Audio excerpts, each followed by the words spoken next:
And please don't turn the flash light on. हाँ, आप लोग जानते हैं कल हमने ये जो उर्दू हटाई गई है रिक्रूटमेंट एग्जाम से, उसके हवाले से हमने कल एक प्रोटेस्ट किया और अल्हम्दुलिल्लाह हमारा जो एहतजाज था वो बहुत बड़ा था। आप लोगों ने खुद देखा, पुलिस के साथ भी हमारी थोड़ी आर्ग्यूमेंट हुई।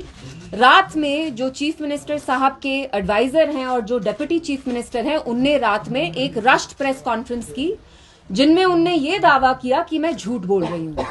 उनने कहा कि ऐसा हमारा कोई प्लान नहीं है कि हम उर्दू को निकाल फेंके जम्मू कश्मीर के निजाम से। आज मैं यहाँ जो हमारे ऑनरेबल चीफ मिनिस्टर हैं उनका मैं यहाँ फैक्ट चेक करने आई हूँ, क्योंकि आपके पास जरूर 50 एमएलए हो, सरकार हो, बीजेपी का सपोर्ट भी हो, लेकिन मेरे पास सच्चाई है, सच है, जो सच मैं यहाँ आप सबके सामने जाहिर करना चाहती हूँ।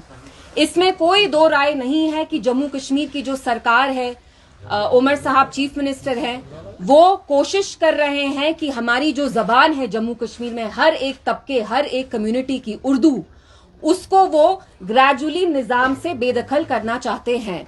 और ये बेदखल करने की का जो सिलसिला है वो आज नहीं, वो जुलाई 2025 में स्टार्ट हुआ, जब उमर साहब जो रेवेन्यू डिपार्टमेंट के हेड भी हैं, जो रेवेन्यू मिनिस्टर भी हैं, हेड करते हैं डिपार्टमेंट, उनने एक ऑर्डर निकाला। Please quite. As Chief Minister and as someone who heads the Revenue Department, he took out an order कि आज से हम जो भी डिजिटाइजेशन है, रेवेन्यू के सारे डॉक्यूमेंट्स हैं, उनको हम इंग्लिश में ही डिजिटाइज करेंगे। यानी उर्दू की जो डिजिटाइजेशन है, डिस्पाइट नोइंग कि जो भी हमारे रेवेन्यू के सारे रिकॉर्ड्स हैं इतने सालों से, 100 सालों से, वो सारे उर्दू में रहे हैं। तो सबसे पहले मैं उमर साहब से पूछना चाहती हूं कि आपने ऐसा ऑर्डर 9 जुलाई 2025 को क्यों निकाला एज रेवेन्यू मिनिस्टर, विच स्टेटेड कि आप डिजिटाइजेशन बस अंग्रेजी में करेंगे, उर्दू को आपने निकाल फेंका। और हम सब जानते हैं उसके बाद हमें बहुत सारे कॉल्स आए, वो तहसीलदार के हों, पटवारी के हों, कि जो डिस्क्रिपेंसीज थी वो बढ़ गई। आपने एक हरियाणा का मॉडल यहां लागू किया, आपने इंग्लिश थोपी रेवेन्यू डिपार्टमेंट पे, डिस्पाइट नोइंग कि हमारे सारे डॉक्यूमेंट्स उर्दू में हैं। दूसरी चीज, SRO 74 के तहत 2009 तक जो भी रेवेन्यू डिपार्टमेंट की रिक्रूटमेंट्स होती थी, तहसीलदार या पटवारी के, उसमें it was essential for a graduate to apply with knowledge of Urdu. यानी आप इन जॉब्स के लिए अप्लाई तभी कर सकते थे जब आप उर्दू में फ्लुएंट है।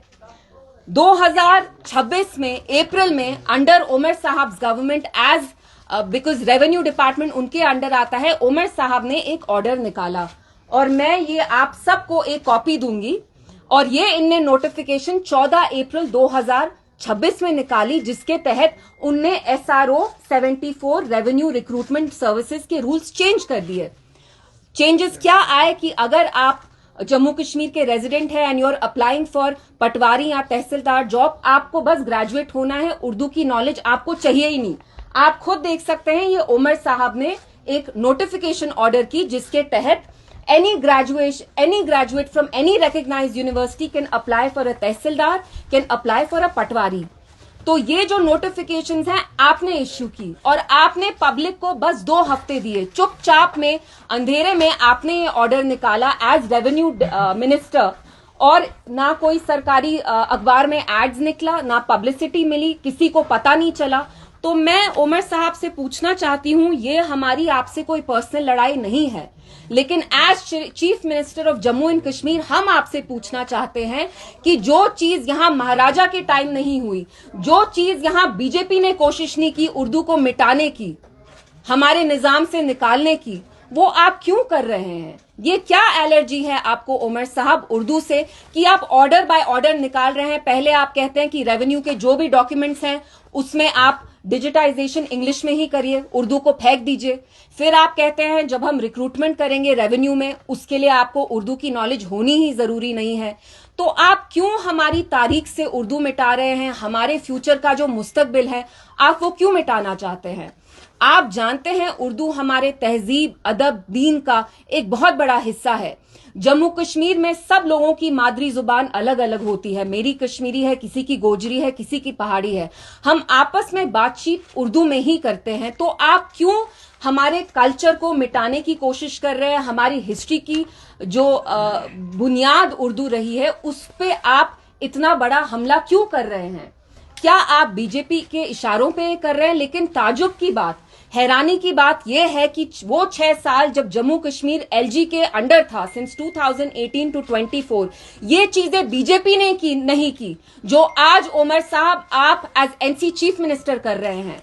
क्या आपके पास 50 एमएलए इसीलिए आपको आवाम ने दिए ताकि आप हमारी जबान मिटाएं, हमारा तशख्खुस मिटाएं, हमारी कलेक्टिव आइडेंटिटी मिटाएं? तो मैं यहां प्रेस से आके बात करना चाहती थी क्योंकि जब कल एडवाइजर साहब आए, मैं उनको झूठा नहीं बोलना चाहती, लेकिन उनने ऐसा प्रेस के सामने रखा कि जो इनने एहतजाज किया, इनने एहतजाज क्यों किया, हमने क्या किया? अरे भाई, आप उर्दू को मिटाने के लिए नोटिफिकेशन पे नोटिफिकेशन इशू कर रहे हैं, तो जो उर्दू को निकालने का पूरा प्रोसेस है उसकी उसका जो स्टार्ट है वो आपने इस ऑर्डर से ही किया। तो आप हमें बताइए उमर साहब, हमारे पास आपके लिए बड़े बड़े सवाल हैं, मोटे मोटे सवाल हैं कि आप बार बार हमारी जुबान पे, जम्मू कश्मीर की जुबान पे जो इतनी सदियों से हम सब की एक कॉमन लैंग्वेज रही है, हमारी तहजीब का एक बहुत बड़ा हिस्सा है, आप उर्दू को क्यों मिटाना चाहते हैं? एंड ऊपर से जब हम आपसे अकाउंटेबिलिटी मांगते हैं, हम आपसे सवाल पूछ रहे हैं, तो आप हमें ही झूठा करार कर रहे हैं।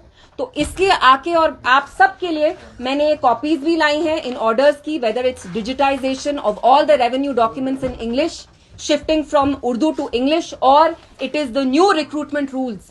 एंड उमर साहब, क्या आप नहीं जानते हैं कि यहाँ जो हमारे नौजवान लड़के हैं, लड़कियां हैं, यहाँ कितनी बेरोजगारी है? And so many of them are fluent in Urdu. आप क्यों उनको रिक्रूटमेंट से निकालना चाहते हैं, बेदखल करना चाहते हैं? तो it is an attack on the youth of Jammu and Kashmir as well. Thank you. जी, ये जो हम